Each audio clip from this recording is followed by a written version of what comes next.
ایک اور بات ہمیں علمی نکتے کی یہ پتہ چلی کہ عورت سے پچھلے راستے سے ہم بستری کرنا حرام ہے، کیونکہ اللہ نے صاف لفظوں میں کہا ہے من حیث امرکم اللہ، اسی راستے کی طرف آ سکتے ہو جہاں اللہ نے اجازت دی ہے۔ آج کل یہ لوگ جو ہے بیہودہ فلمیں، ہمارے جو نئی نسل ہے، ینگ جنریشن ہے، وہ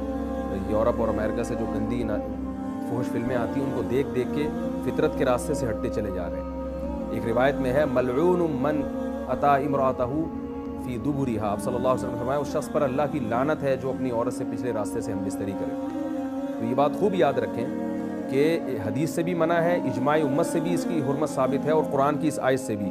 اس آیت میں دو طرح سے، ایک تو اللہ نے حالت حیض میں ہم بستری کو اس لیے حرام قرار دیا کہ اس میں ناپاک خون آتا ہے، تو اسی طرح دوسرے راستے میں ہم بستری کرنے میں بھی گندگی میں ملوث ہو جاتا ہے انسان، اس لیے بھی حرام ہے۔ اور دوسرا، اللہ نے صاف لفظوں میں کہا کہ من حیث امرکم اللہ، اس راستے میں آؤ جہاں تمہیں اللہ نے اجازت دی۔ اس کا مطلب کہ کوئی راستہ ہے جس کی اللہ نے اجازت دی ہے، اور اس کا